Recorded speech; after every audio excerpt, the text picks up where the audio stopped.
Nobody at the party noticed the girl was missing. That was the first thing 13-year-old Malik Turner understood when he found her behind the pool house, hunched over a wheelchair that had gone dead in her hands, mascara cutting 2 clean lines down her face. The second thing he understood, kneeling down without being asked, was that the chair wasn't broken the way everyone would assume. And the third thing, the thing that would matter most, though neither of them knew it yet, was that he was about to say 4 words that would cost his mother her job, expose a man's whole life as a lie he'd told himself, and end with something built in a garden shed changing more than a girl's mobility. He didn't know any of that yet. He just said, "I can fix it." She looked at him like he'd spoken a language she didn't know existed.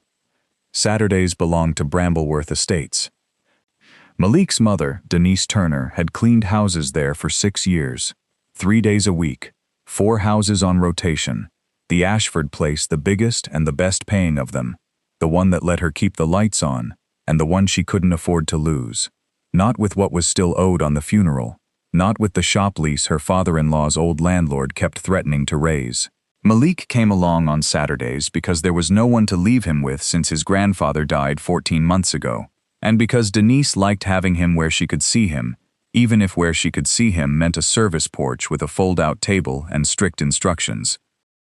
Don't touch anything. Don't wander. Don't give anybody a reason. He was good at that. He'd had practice. What he was better at, what almost nobody in Brambleworth knew, was fixing things.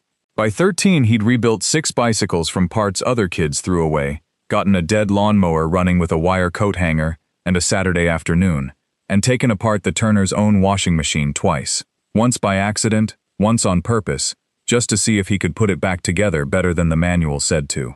He could. His grandfather, Earl Turner, had run a bike shop for 31 years, 2 blocks from where Malik now lived. Turner's Cycle and Repair, a squat brick storefront with a hand-painted sign that Malik still walked past most days, now dark, the lease unpaid since the 2nd month after the funeral, because nobody in the family had the money or the heart to keep it running. Earl used to say the same thing every time Malik got something working that had no business working. A thing don't care who you are, boy. It only cares if you understand it. Malik believed that with his whole chest. He also believed, some nights lying awake, that his grandfather's whole life had proven the opposite, that the world cared plenty about who you were, and understanding a thing perfectly had never once been enough to make people admit it. He didn't have the words for that contradiction yet. He just carried it, the way you carry a stone in your shoe you've stopped trying to shake out. He still remembered, with a clarity that surprised him, the last real Saturday at the shop before Earl got sick. The smell of it, chain grease and rubber, and the specific dust that lived in the corners no broom ever reached. Malik had been 11, hunched over a truing stand with a bent wheel clamped into it, Earl standing behind him with 2 fingers resting light on Malik's wrist, not steering, just there. "You're forcing it," Earl said. "Listen to what it tells you before you tell it something back." "It's just metal, Grandpa. It doesn't tell you anything." "Everything tells you something, if you're patient enough to let it finish talking." Earl had tapped a spoke, listened to the pitch of it, adjusted the truing stand a quarter turn. "Try again." "Quarter turn on the spoke nipple, not a half. You keep wanting to fix it all at once because you're in a hurry to be right. Ain't nothing wrong with being right slow." Malik had gotten the wheel true that afternoon, properly true, spinning without a wobble, the kind of true that held.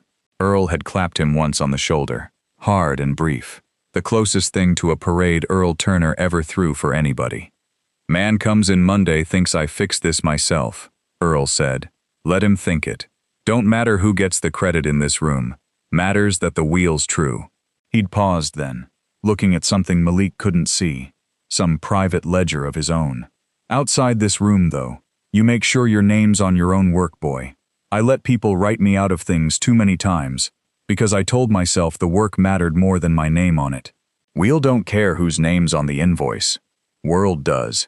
Don't you forget that difference." Malik hadn't understood what he meant. 14 months later, sitting on the Ashford service porch with his grandfather's toolbox, a permanent shape under his own bed now, he was starting to. That morning, Before they left for Brambleworth, Denise had sat at the kitchen table with the shop's overdue notice and a calculator, doing the math out loud without meaning to. If I pick up the Wednesday house too, that's… She'd stopped when she noticed Malik watching. "Eat your cereal." "I could get a job," Malik said. "Bagging groceries or something." "You're 13. She'd folded the notice in half. Like folding it made the number smaller. "Eat your cereal." He ate his cereal. But he understood, riding to Brambleworth that morning, that his mother's job at the Ashford house wasn't just a paycheck. It was the difference between the shop staying a memory and the shop becoming a debt collector's phone number. He filed that away without deciding to. It would matter later, when it mattered most. He sat on the service porch that Saturday, doing pre-algebra homework, half listening to the caterer's wheel trays past the kitchen window, half watching the Ashford back lawn fill up with balloons and folding chairs, and a banner that read, "Happy 12 Chloe," in looping gold script. He'd seen the girl before, a handful of times, in the window of a car or being lifted by an aide into a van. He knew her name the way he knew the names of streets he'd never been allowed to turn down. Chloe Ashford, 12 years old, 2 years and 3 months since the accident that put her in the chair. Malik knew that number because his mother had mentioned it once, quietly, the way she mentioned things that weren't gossip so much as grief she'd absorbed secondhand from scrubbing floors in a house that held it. He wasn't thinking about any of that when the music from the party cut out mid-song and a girl's voice, thin, humiliated, trying not to crack, said, "It's not moving. Why isn't it moving?" He was thinking about it 4 minutes later when he found her alone behind the pool house, the party still going without her, the wheelchair's joystick dead under her thumb. Starned. Up close, the chair was something Malik had never seen. Sleek matte black frame, a screen embedded in the armrest gone dark, a manufacturer's logo etched into the headrest, Neurogate X7.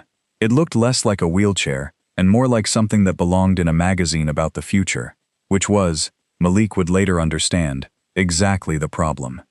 "You can't fix it," Chloe said, wiping her face fast, like she could take the crying back if she was quick enough. It's not a bike. It's got like gyroscopic balance and adaptive pressure mapping. It's not something you just… What's it doing right before it dies?" Malik asked. He wasn't being smart. He genuinely wanted to know. She blinked. "What? Does it jerk first, or just stop?" "It jerks, like a hiccup, then nothing." He could hear the party through the hedge, a girl's voice saying, "She probably just needs a minute." Another laughing about something unrelated, a boy's voice asking if they should just start the cake without her. Chloe heard it too. Malik watched her face do the specific work of deciding not to react to it. "Can I look?" he asked. "You're going to break it worse. I won't touch anything I can't put back exactly how it was. You can watch my hands the whole time." Something about "you can watch my hands" made her nod, small and fast, like she'd needed permission to trust him, and he'd accidentally given her the right kind. Malik crouched by the rear housing, found the release catch by feel. Every housing had one, if you trusted your hands more than your eyes, and popped it open.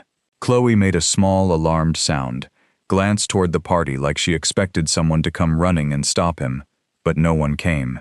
Inside, past more wiring than Malik had ever seen packed into one machine, he found what he was looking for. A connector block, slightly green at the edges. Corrosion. Pool humidity, maybe.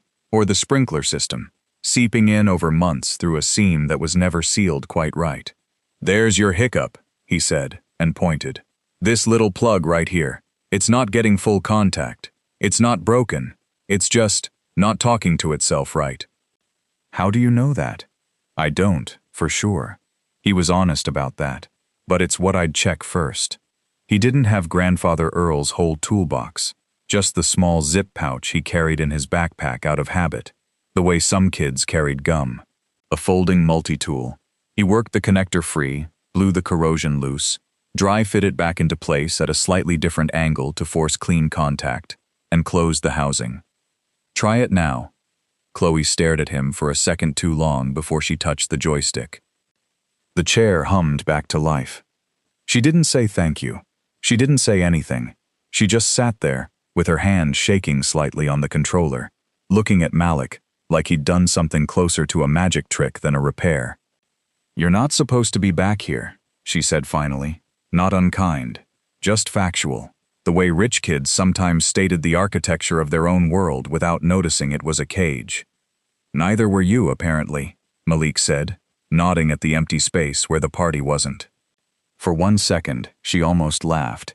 That was the moment Richard Ashford came around the side of the pool house looking for his daughter, and found a boy he didn't recognize, with his hands still inside his daughter's $40,000 wheelchair. "Jess, get away from her." Malik hadn't even stood all the way up before the words hit him, sharp enough that he flinched back on instinct, hands raised without deciding to raise them. Richard Ashford was a tall man, silver at the temples, the kind of tan that came from somewhere other than yard work.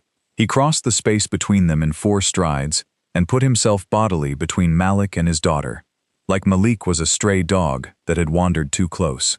"Dad," Chloe started. "Chloe, go inside." He didn't look at her. His eyes stayed locked on Malik. "What were you doing to her chair?" "It stopped working," Malik said. "I fixed the—" "You fixed it." Richard's laugh had no humor in it. "Son, this chair has more circuitry than most cars. You understand that, right? You understand what you're standing next to." "Dad, he actually did fix it. It's working. Look. I said go inside, Chloe." His voice cracked like a dropped plate, and this time she went, wheeling herself away fast, throwing one look back at Malik that he wouldn't fully understand until much later. Not embarrassment. Warning. Richard turned back to Malik. Up close, Malik could smell his cologne, expensive and sharp, and could see, for just a second, something underneath the anger that looked almost like fear. The specific fear of a man who has just watched a stranger's hands go somewhere he can't follow. "Whose kid are you?" Richard said. Not a question. A demand for a category. "My mom cleans houses here, Denise Turner. I'm just—" "Of course you are." Something in Richard's face settled, like a puzzle piece clicking into a shape he already expected. "I don't know what you two are used to, where you come from, but you do not put your hands on a $200,000 piece of medical equipment because you watched a YouTube video on wiring. Do you understand how that looks? A boy who isn't supposed to be back here, alone with my daughter, with his hands inside her chair?" Malik understood exactly how it looked. He'd understood it his whole life, the way he understood weather. "I was just trying to help," he said quietly. "Help." Richard said the word like it tasted bad. "Get your mother. Now." Denise came out of the kitchen, wiping her hands on her apron, took one look at her son's face and Richard Ashford's, and went very still in the way she went still, right before something happened that she couldn't afford to react to honestly. "Mr. Ashford, I'm so sorry, whatever he did. He was inside Chloe's chair, Denise. Unsupervised. I don't know what he touched. I don't know what he took. And frankly, I don't think it's unreasonable for me to ask that he not be back here." "He fixed it," Denise said carefully. "If it's working. That's not the point." Richard's jaw tightened. "The point is, I don't get to decide what my daughter's medical equipment is exposed to. That's not personal, Denise. It's liability. You understand." "You understand." Was doing a lot of work in that sentence, and Denise understood all of it. Understood it the way you understand a wall you've walked into before. "Yes, sir," she said. "It won't happen again." She didn't look at Malik on the walk to the car. She didn't have to. He already knew he'd cost her something, standing in that garden with his hands doing exactly what his grandfather taught them to do. The ride home was silent for 11 minutes. Malik counted, because counting was easier than the alternative. "I didn't take anything," he finally said. "I didn't touch anything, except the one connector. I swear, Mom." "I know." Denise kept her eyes on the road. "I know you didn't." "Then why?" "Because it was never about the connector, baby." She said it without heat, which somehow made it land harder than if she'd yelled. Man like that doesn't see a boy who fixed something. He sees a boy who wasn't supposed to be able to. Those aren't the same fear. That's not fair. No, Denise agreed. It's not. They didn't say much the rest of the drive. When they got home, Denise sat at the kitchen table again, the overdue shop notice still folded on the counter where she'd left it that morning, and Malik watched her look at it like it had gotten heavier in the 8 hours they'd been gone. "Am I in trouble?" he asked. "No," she rubbed her eyes. "You did the right thing, and it cost us anyway. That's not the same as being in trouble. I need you to understand the difference, because you're going to run into it your whole life, and I need you to still do the right thing next time anyway." Malik thought about his grandfather's toolbox under his bed, and about a phrase Earl used to say when a customer at the shop looked at his hands like they were surprised he had the right ones. "Let the work talk. Mouths lie. Work don't." "Will he fire you?" Malik asked. "I don't know," Denise said honestly. "We'll see Monday." He didn't say anything else that night, but he thought about the girl's face when the chair hummed back on. Not shock that it worked, he realized now. Shock that someone had actually looked. Richard Ashford did not fire Denise that Monday. He simply went quiet in the specific way of a man who has decided a problem is resolved because he's stopped mentioning it. Which meant, in practice, that Denise kept her job, and Malik was made to understand, without anyone saying it directly, that he was not to set foot past the Ashford driveway again. Denise described that Monday to Malik only once, weeks later, and only in pieces. Richard hadn't apologized. He'd greeted her in the kitchen with the same clipped courtesy he always used, discussed the week's schedule as though nothing had happened, and then, on his way out the door to his car, said, not looking at her, the way he'd said most of it in the garden, "I'd appreciate if we didn't discuss Saturday further." Denise had said, "Of course, sir," the way the job required, and gone back to the silver he'd asked her to polish for a dinner party that Friday, silver worth more than her monthly rent, in a kitchen with a temperature-controlled wine room bigger than Malik's bedroom.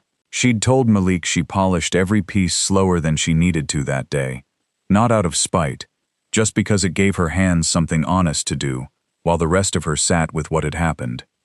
"He never once asked if you were okay," she said. "Not you, not me, just whether the chair still worked and whether I understood the arrangement. That's the part I keep turning over, not the anger. The arrangement." Malik understood, hearing that, why some jobs cost more than the money they paid.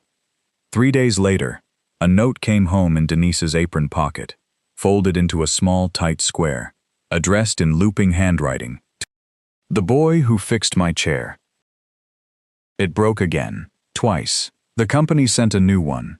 "It's better," Dad says. "It has more sensors. It cost more than my old one, and it hurts. I can't tell him it hurts, because he'll just replace it with something that hurts differently. Can you come back? Side gate. Thursday, 4 p.m. He has a work call till 6. Please. CA." Denise found Malik reading it at the kitchen table and read it herself, twice, her mouth going tight. "I could lose my job over this," she said. But she wasn't looking at Malik like she was forbidding it. She was looking at him like she already knew what he was going to say, and like some stubborn, tired part of her agreed with it. "I'm not going to let a kid hurt," Malik said, "just because her dad's scared of me." Denise closed her eyes for a second. When she opened them, something in her had decided. "Thursday," she said, "side gate, and if anybody asks, you were doing homework on my porch the whole time. And Malik, if he catches you again, you tell him it was your idea, not mine. I mean that." He didn't like it, but he understood it was the only version of yes she could afford to give him. The new chair was worse. Malik saw it in the first 10 seconds. Not broken exactly, but wrong. In a dozen small ways that added up to a girl in visible pain, trying not to show it. The seat pan was standard width, not contoured to Chloe's frame, which meant pressure sat wrong across her hips. The adaptive footplate auto-adjusted, based on an algorithm calibrated for an average 11 to 13-year-old body, not hers specifically, and every adjustment cycle pinched. The company's fix for the connection failures had been to add more sensors, more automation, more things that could fail in more ways. A machine engineered to impress an adult with a checkbook, not to fit an actual 12-year-old spine. He thinks the more it costs, the more it means he's doing something, Chloe said, watching Malik run his hands along the frame the way a doctor might check a pulse. Every time I tell him something's wrong, he just upgrades it, like the problem is the model number. Has he ever asked you what actually hurts? Like specifically? Chloe was quiet a second too long. He asks how it's working, she said, not how it feels. I don't think those are the same question to him. Malik didn't have an answer for that. He just got out his multi-tool and a pad of paper and started writing down measurements, the way his grandfather used to before he cut a single piece of metal. Measure 11 times. Cut once, boy, because metal doesn't forgive guessing. Can I ask you something? Chloe said while he worked. What happened? The accident. If you don't want to, it's fine. She said it too fast for it to be entirely fine, but she kept going anyway. We were supposed to drive to my grandmother's together, me and my dad. He got a call from work, a deal that was closing, something he said couldn't wait, and told my mom to take me instead. Semi crossed the median 40 minutes later. She said it flat, rehearsed, the way you say a thing you've had to say enough times that the feeling's been sanded off the outside of it, even if it's still raw underneath. My mom walked away with a concussion. I didn't. Malik stopped working for a second. That's not your dad's fault. I know.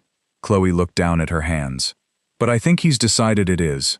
He hasn't missed a single one of my doctor's appointments since. Not one. In 2 years. He just also can't ever sit still in the room when we're there. He checks his phone the whole time. And then he buys the most expensive chair on the market like that's the same thing as staying in the room. It was the most either of them had said out loud all afternoon. Malik didn't know what to say back. So he did the thing he was best at instead. He kept measuring, kept writing numbers on his pad, and let the quiet between them be something other than empty. You draw? He asked eventually, nodding at a sketchbook half hidden under a folded towel on her lap. Chloe's hand moved instinctively to cover it. It's nothing. Didn't ask if it was something. Asked if you draw. She hesitated, then flipped it open to a page, a careful, detailed drawing of a bird mid-flight, wings rendered in 100 small, confident lines. It was good. Genuinely good. The way Malik's bracket sketches were good. The kind of good that comes from doing a thing quietly for years without anyone telling you to stop. I used to want to do architecture, she said, closing it fast, like she'd shown him too much. Before. Now it just feels like a thing I do, so I don't have to think about anything real. Sounds real to me, Malik said. He came back the next Thursday, and the one after that. The landlord called on a Tuesday in the middle of all this, a man named Costa, who owned the strip the old shop sat on, and had been patient, exactly as long as patience cost him nothing. Malik was doing homework at the kitchen table when his mother took the call, and he watched her go very carefully neutral, the way she did at the Ashford house, the way she'd apparently learned to do everywhere. I understand it's been 4 months, Denise said into the phone. I'm asking for 30 more days. No, I understand you have another tenant interested. Mr. Costa, that shop had my father-in-law's name on the door for 31 years. I'm asking you to... She stopped, listened, and something in her shoulders dropped half an inch. Understood. Thank you for the call. She set the phone down like it weighed more than it should have. They're going to list it, she said. To the kitchen more than to Malik. Unless we can cover what's owed by the end of next month, they're going to list it.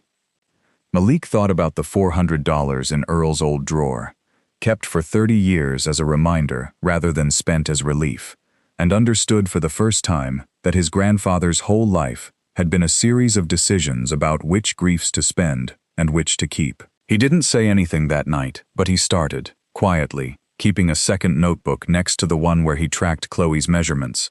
A page of numbers that had nothing to do with brackets or pressure points, just what it would cost to save a building with his family's name still on it.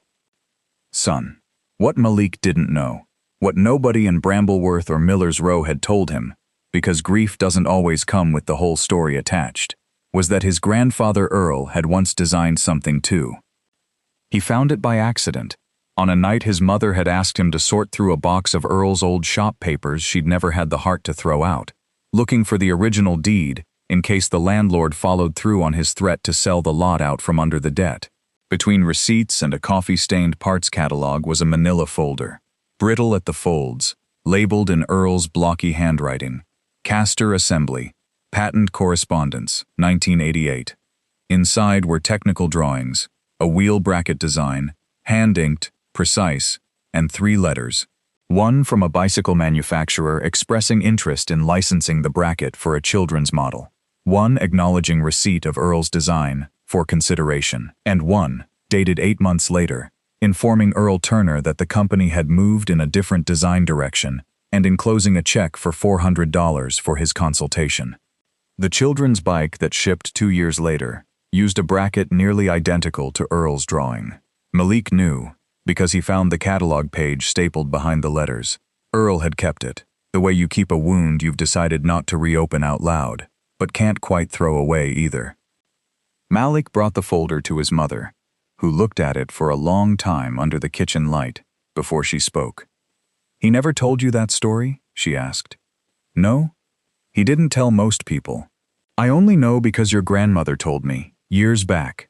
Said he came home that night, put the check in a drawer, and didn't talk for 3 days. Not angry quiet. Just quiet like something in him had gone and checked itself against the world, and the world had answered." She traced the edge of the drawing with one finger. "He opened the shop 2 years after that, said he'd rather fix a thing with his own name on the door than build one with somebody else's." Malik sat with that a long time. His grandfather had built something good enough that a company wanted it, and paid him $400 and a compliment instead of what it was worth. Because in 1988, a black man with a bike shop and no lawyer didn't have the leverage to ask for more, and everybody in that room knew it. Malik thought about the way Richard Ashford's face had settled into recognition in the garden. "Of course you are." Like Malik confirmed something Richard had already decided about him before he opened his mouth. He thought, "I'm not doing this quietly, not the way Grandpa had to." Ms. Priya Okafor taught shop and pre-engineering at Malik's school, and she was the only adult who'd ever looked at something Malik built and asked, "How?"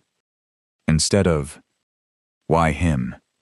He brought her the caster drawings and a sketch of his own, an idea for a lightweight, growth-adjustable frame bracket, built from the bones of Earl's 40-year-old design but reworked for a modern-powered chair, meant to distribute weight the way a body actually sat, instead of the way a spec sheet assumed it would. "This is good, Malik." Ms. Okafor turned the sketch under the classroom light. "This is genuinely good. Where'd the base concept come from?" "My grandfather, 1988.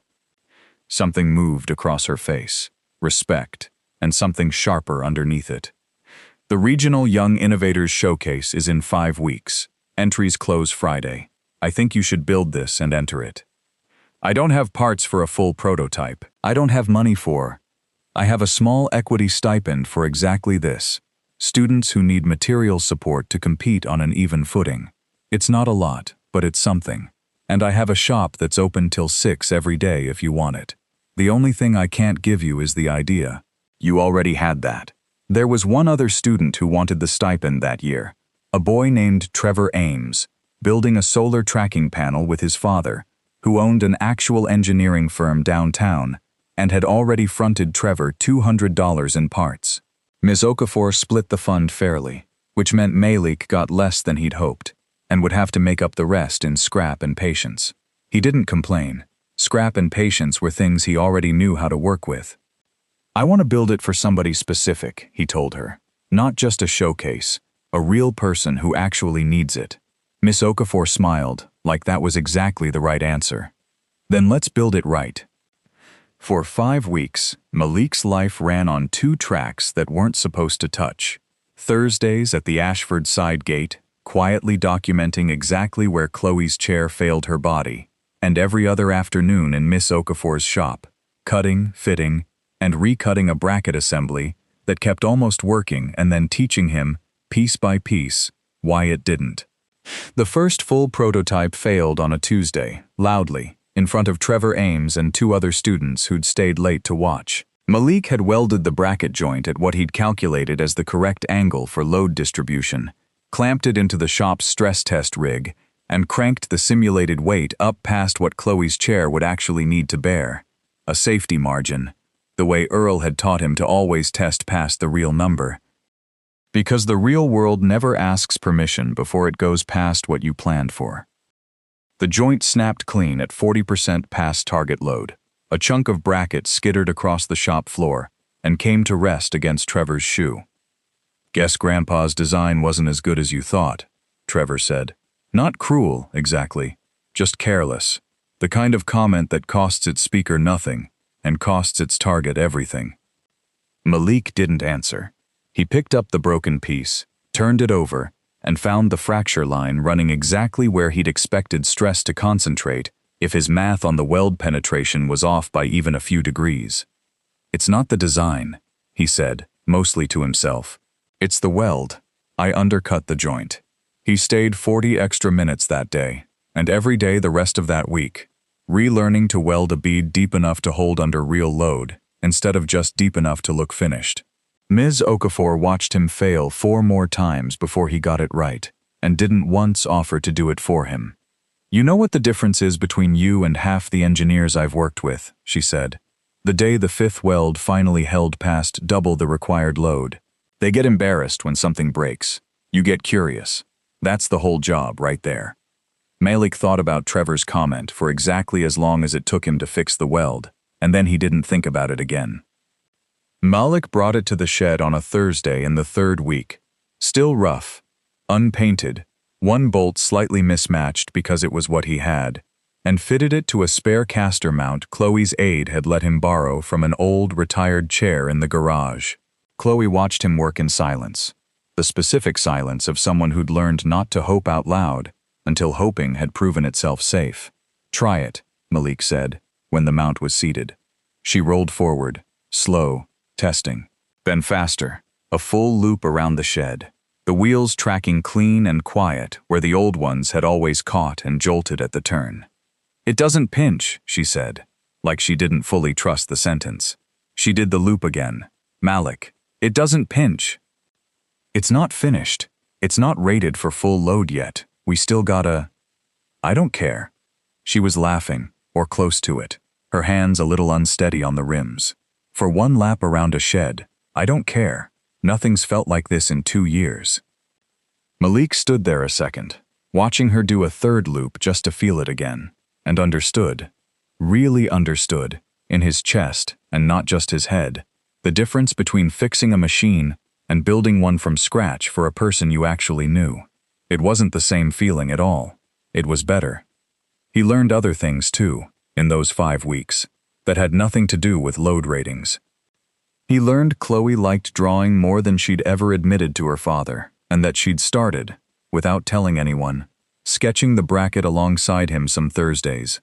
Not the engineering of it, just the shape, the way light hit brushed aluminum, turning his measurements into something that looked, in her hands, like it belonged in a museum instead of a garden shed. He learned she missed swimming most of all, more than walking, because the pool had been the one place her body used to feel like it belonged entirely to her, and nowhere else did anymore.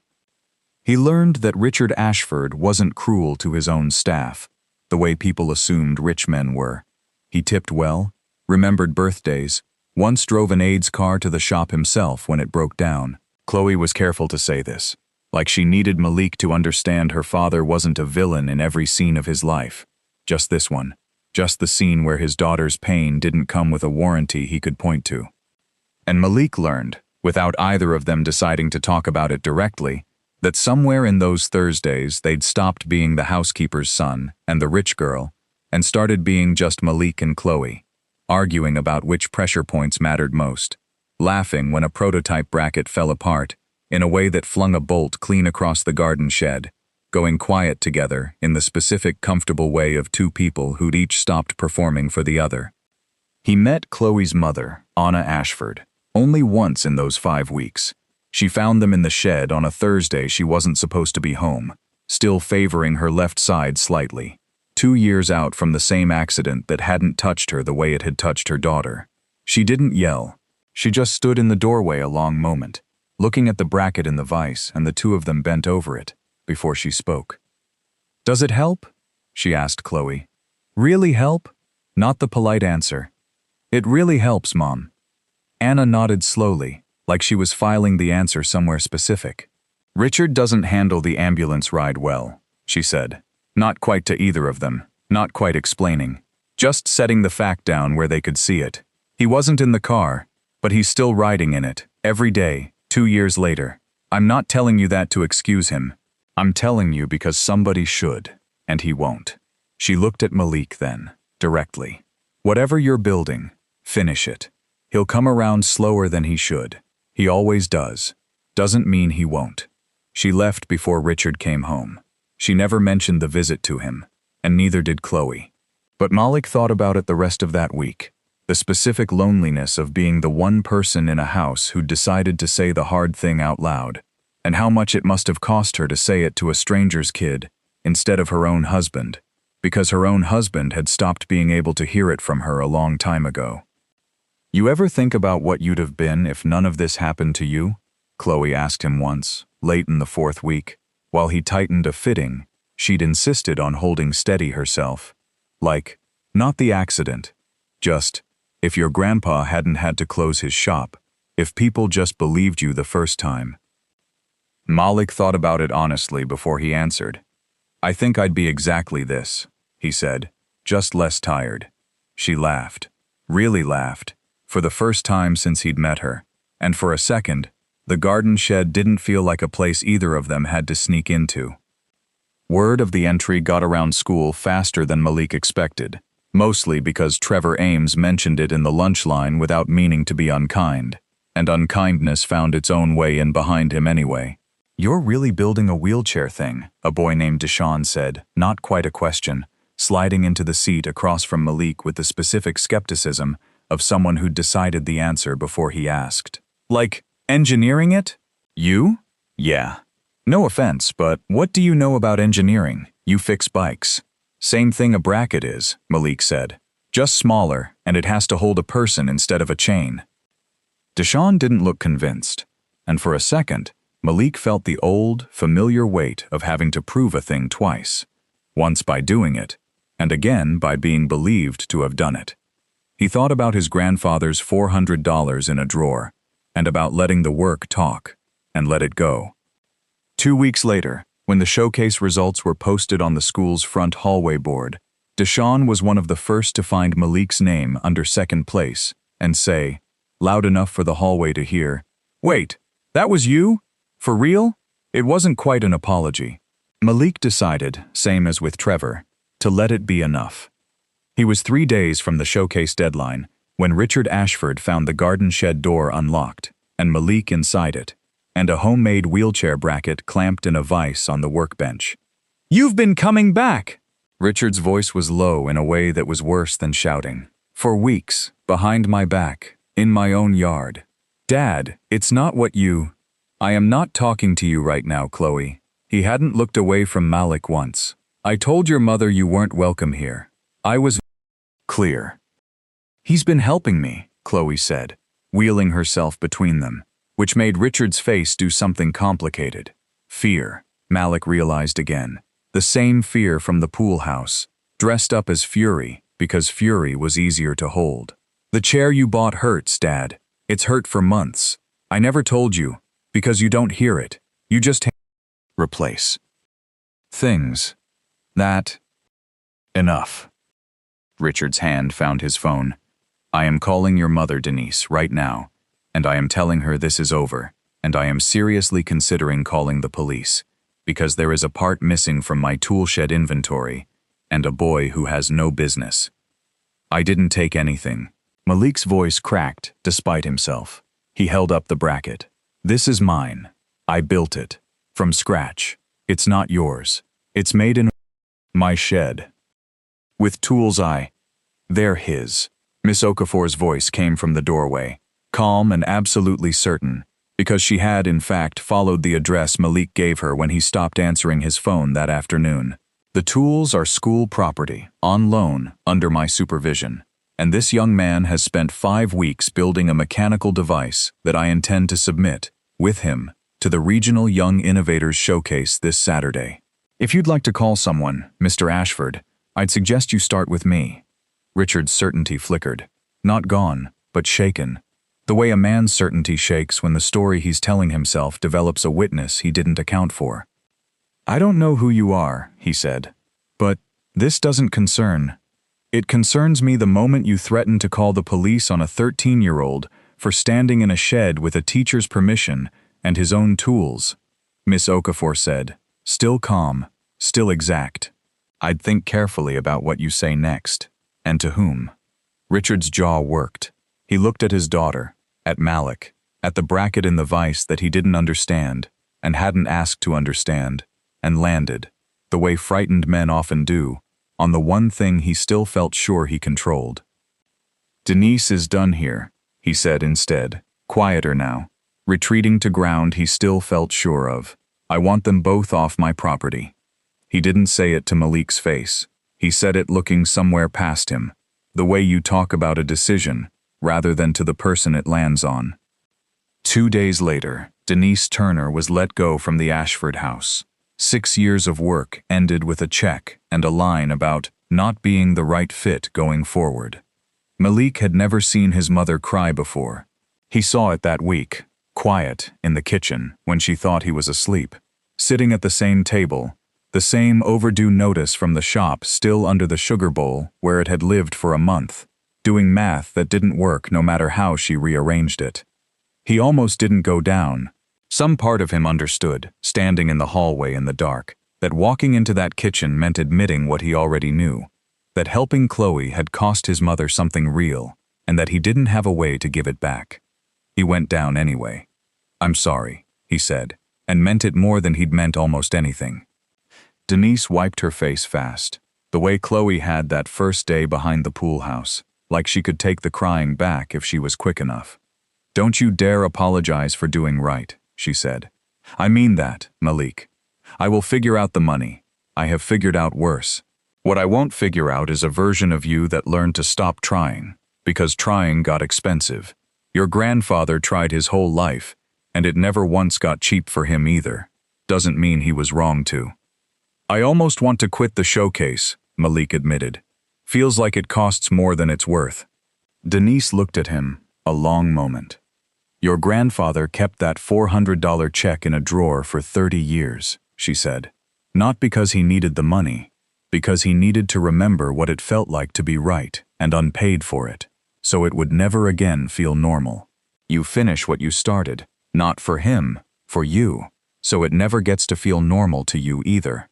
He almost did, once more, the next morning, standing outside Ms. Okafor's classroom door before first period, the bracket materials still packed in his backpack, half decided to tell her he was withdrawing his entry. She read it on his face before he said a word. Sit, she said, nodding at a stool, and didn't ask what happened, because the story had already made its way through the staff room by then. Denise let go. A threatened call to the police. A boy told plainly he had no business. I got my first engineering internship rejected twice before anyone would even interview me, Ms. Okafor said, not looking up from the parts she was sorting. Not because of my transcript. My transcript was better than half the boys who got in ahead of me. The interviewer told me, the second time, that he just couldn't picture me running a floor of mechanics twice my age. Told me like it was a compliment on my honesty, sharing that with me. She set a bin of washers down. I got the third interview, got the job, ran that floor for 6 years before I decided teaching mattered more to me. But I think about the two men who couldn't picture it more than I think about the one who could. That's the part that doesn't leave you. Doesn't that make you want to quit stuff? Sometimes? Every week, she said. Honestly, I don't, because quitting hands them the one thing they were actually asking for. Not for you to fail, for you to agree with them that you would. She finally looked at him. You don't owe Richard Ashford a finished bracket, Malik. You don't owe him anything. But you might owe yourself the specific pleasure of being excellent in a room he has to sit in. Malik didn't quit. Malik didn't sleep much the night before.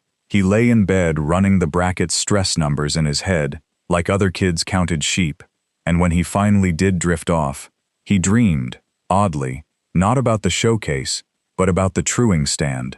Earl's 2 fingers light on his wrist. Don't be in such a hurry to be right.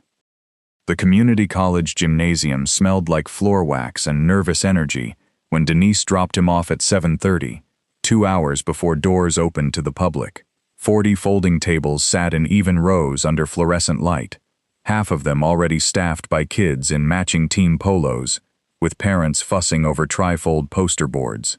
Malik sat up alone. Miss Okafor was 2 rows over helping another student with a jammed circuit, and felt, for a moment, exactly as small as he had on the Ashford service porch. Then he unpacked the bracket itself, set it on its display stand under the table light, and felt something in his chest settle the way it always did when his hands were on something they understood. Trevor Ames's booth was 4 tables down, a solar tracker gleaming under a professionally printed banner his father had clearly paid for. Trevor caught Malik's eye across the gymnasium and, after a beat, lifted his chin in something that wasn't quite a nod but wasn't nothing either. Malik lifted his back. The Regional Young Innovators Showcase was held in the community college gymnasium, 40 booths of baking soda volcanoes and solar cars, and, at table 19, a 13-year-old boy standing behind a folded card that read, Adaptive Growth Caster Bracket System. Original concept, E. Turner, 1988. Redesigned and prototyped, M. Turner, present day. Malik had insisted on the credit line. Ms. Okafor hadn't argued. He almost didn't recognize the man who stopped at his table an hour into judging. Silver-haired, sharp-eyed, reading glasses pushed up into close-cropped gray hair. Badge reading DR. Vernon Ellis, retired mechanical engineer. Guest judge. Dr. Ellis picked up the bracket prototype, turned it under the light exactly the way Denise had turned Earl's drawing weeks before, and went very still. Where did this geometry come from? He said, not casually. Precisely. My grandfather, Earl Turner. He designed the original bracket concept for a children's bike company back in '88. They didn't license it, paid him $400 for the idea, and used it anyway. Dr. Ellis set the bracket down slowly. I worked materials testing for a bicycle manufacturer in the late '80s, he said. I remember a bracket exactly like this, crossing my desk under someone else's name on the final patent filing. I always wondered whose hands actually drew it first. He looked at Malik for a long moment. I'm sorry it took 40 years for somebody to say his name out loud in a room that mattered. Malik hadn't expected to have to hold himself together at his own booth. He managed it anyway. That was when Chloe rolled up, in her old, malfunctioning Neurogate X7, the upgraded one, wheeled by an aide, her father trailing 3 steps behind, with the stiff posture of a man attending an event he'd been talked into, rather than one he'd chosen. Chloe had told him it was a school engineering fair. She had not told him whose booth was table 19. Dad, she said, loud enough to carry, this is the bracket he built for me. This is what I told you I needed, not another upgrade. This. Richard's eyes moved from his daughter to Malik, to the hand-lettered card with a dead man's initials on it, and something in his careful, controlled face cracked open. Chloe, we should talk about this at home. I've been in pain for 4 months, Chloe said, and her voice didn't waver, not even a little. I told you, more than once. You kept buying me a better version of a thing that was never the right thing to begin with. He asked me what hurt. You never did. You checked your phone in every single appointment for 2 years, Dad, and I never said anything because I know why you can't sit still in those rooms. But you don't get to be so busy not sitting still that you miss it when the actual chair is hurting me. The gymnasium had gone quieter around them without anyone deciding to listen. The particular hush of a crowd that senses it's watching something true. Trevor Ames had drifted over from his own booth, solar tracker forgotten, watching with an expression that had lost every trace of the careless comment he'd made in the shop weeks earlier. Even Trevor's father had gone still, engineering firm business cards forgotten in his shirt pocket. Anna Ashford arrived in the middle of it, having come straight from an appointment still in her coat, and took in the scene. Her husband cornered by their daughter's calm fury, a boy with a dead man's initials on a folded card, a retired engineer, holding a bracket like it was evidence in a case he'd waited 40 years to close. With the particular lack of surprise of someone who'd already told this story to a stranger's kid, weeks before it became public. "You called the police on him," she went on, quieter now but no less steady, "over a missing wrench that turned up in the shed the next morning under a rag. You didn't even wait to check. You fired his mom over a rumor. And this whole time, the only thing he ever did was exactly what you paid a company $200,000 to fail at." Richard opened his mouth. Nothing certain came out of it. He looked, for the first time since Malik had met him, like a man without a script. "I called the police on a rumor about a missing wrench," he said finally, so low it was almost to himself. "I fired his mother. I told a 13-year-old boy he had no business touching something because I couldn't imagine him understanding it better than a $200,000 machine did." His jaw worked. "My father used to say you could tell everything about a man by what he owned and who he let carry it. I think I've spent 2 years trying to buy my way out of the one thing that actually happened to my daughter, because if I couldn't fix it, at least I could be the one holding the checkbook when somebody else tried. It was never about you being unqualified. I don't think I ever let myself believe anyone could fix what I couldn't." He looked at Malik, really looked, for what might have been the first time. "You didn't need me to believe you could do it," Malik said quietly. It wasn't a victory lap. It came out steadier than he felt. "I needed you to let her tell you it hurt." Nobody applauded. It wasn't that kind of moment. But Dr. Vernon Ellis, standing a few feet off with a judge's clipboard forgotten in his hand, nodded once, slowly, like a man closing a very old file. A local reporter covering the showcase for the paper's weekend section had drifted close enough to catch the last of it, notebook already moving. She didn't ask Richard for a comment. She didn't need to, the way the whole gymnasium didn't need to. But she did ask Malik, gently, if she could get his grandfather's name spelled correctly, and whether there were any surviving photographs of the original 1988 drawings. "There's the folder," Malik said. "I could bring it by the paper if you want to see it for real." "I'd like that very much," she said, and wrote something else down that Malik didn't get to see. She came by the apartment the following Tuesday, and Malik laid the manila folder open on the kitchen table, the way his mother had that first night. The drawings, the 3 letters, the catalog page Earl had kept without ever showing anyone why. The reporter photographed each page carefully, asked if she could quote the 1988 letter directly, and paused a long moment over the line about a different design direction before she looked up. "Your grandfather never tried to fight this? Legally, I mean?" "He didn't have the money for a lawyer," Malik said. "And he told my mom once, matters more that the wheel's true than whose name's on the invoice. I don't think he believed that his whole life, though. I think it's just what he told himself, so the check in the drawer didn't have to mean more than he could afford it to."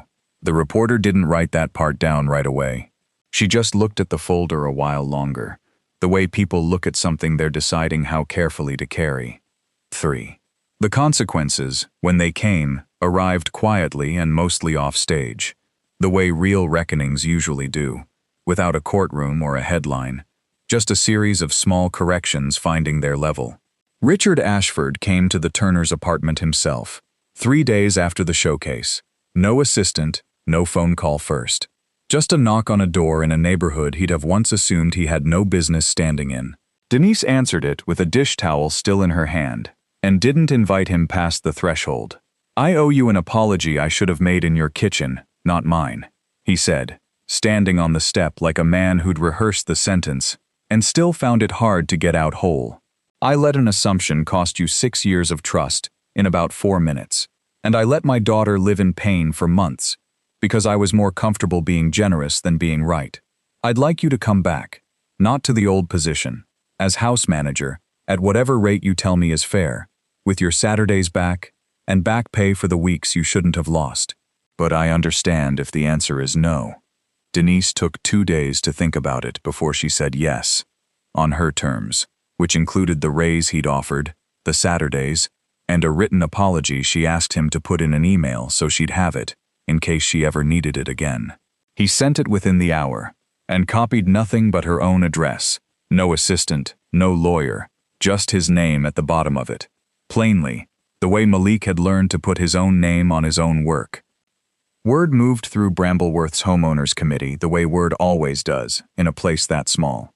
Not an official scandal, just a certain coolness at the next 2 dinner parties, a few pointed questions about the housekeeper situation that Richard had to sit through without a good answer, because there wasn't one. He didn't fight it. For the first time in longer than he could admit, he let a consequence land instead of buying his way around it. Malik's caster bracket won 2nd place in its category, not first, which felt right to him, somehow, like a story that had earned its ending honestly instead of too cleanly. Trevor Ames's solar tracker took 3rd, and to his credit, he shook Malik's hand afterward and said, quietly, "That weld fix was smart. I would have just bought a new joint." It wasn't an apology for the comment in the shop, but it was something, and Malik decided to let it be enough. Trevor's father, whose engineering firm occupied 2 floors of a downtown building Malik had only ever seen from a bus window, found him packing up his booth an hour later and stood there a moment before speaking, the way people do when they're revising an opinion in real time and haven't quite finished the edit. "That weld correction under load. Most of my second-year hires wouldn't have diagnosed that as fast as you did," he said. "We run a summer shadow program, high schoolers mostly, but I'd be willing to make an exception in a couple years if you're still building things like this." He handed Malik a business card, the kind of gesture that would have meant nothing 4 months earlier, and meant a great deal now. "Your grandfather's story is the kind of thing that should have been in an engineering textbook 40 years ago, instead of a family drawer. I'm sorry it wasn't." Malik kept the card in the same drawer, eventually, where Earl had kept his $400. Not because it needed hiding, but because some things belonged filed next to the wound they answered. Dr. Ellis quietly connected Ms. Okafor with a nonprofit that helped young inventors file provisional patents for free. The paperwork now read, plainly, permanently. E. Turner and M. Turner. The newspaper feature ran 2 Sundays later, above the fold in the weekend section, under a photograph of Malik holding Earl's original 1988 drawings next to his own. It didn't name Richard Ashford, and Malik hadn't asked it to. The story was never about punishing anybody in print, only about a name finally getting spelled right in a room that mattered. But enough people in Brambleworth read it, and put together enough of the timeline themselves, that Richard didn't have to be named for the coolness at the homeowners committee to sharpen for a while longer than he'd have liked. Mr. Costa, the landlord, called Denise again the week the article ran. Not about the overdue notice this time, but to say he'd read the piece, and that he could extend the deadline another 60 days for a name like that. Denise thanked him, and did not point out that the name had been good enough to hold the lease on its own for 31 years before anyone needed a newspaper to say so. See. A year later, the garden shed at the Ashford house had a new sign over the door, hand-routed by Malik himself. Miller's Row Workshop. Saturdays, all welcome. 6 kids from Malik's old neighborhood came most weeks now, sitting on overturned buckets and borrowed stools, around the same workbench where a bracket had once snapped in front of Trevor Ames. On a bright Saturday in October, a girl named Aisha, maybe 10, sat frowning at a bicycle wheel clamped in a truing stand identical to the one in Earl's old shop. Malik had rebuilt it himself from a photograph on his phone, the only picture he had left of the original. "It won't sit right," Aisha said, tightening a spoke with more force than the job needed. "I keep fixing it, and it keeps being wrong." "You're forcing it," Malik said, crouching beside her, 2 fingers resting light on her wrist. "Not steering, just there. Listen to what it tells you before you tell it something back." He didn't plan to say it exactly the way Earl used to. It just came out that way, the way inherited things do when you're not watching for them. Ms. Okafor supervised part-time now, a folding chair and a thermos of coffee near the door, mostly there to sign off on liability paperwork and occasionally to remind Malik, gently, that he was allowed to let a mistake sit for 30 seconds before he swooped in to fix it for someone. Richard Ashford funded the equipment quietly, through the school rather than his own name, and had started showing up most Saturdays himself, not to oversee, but to sand table edges and hand tools to kids he'd have once assumed didn't know what to do with them, learning, slowly, the specific humility of being useful in a room he didn't run. He still checked his phone too much, but he'd started leaving it in the car, and the first time Aisha's little brother handed him a wrench and told him he was holding it wrong, Richard had laughed. A real laugh, surprised out of him, and let a 9-year-old correct his grip without a single word about liability.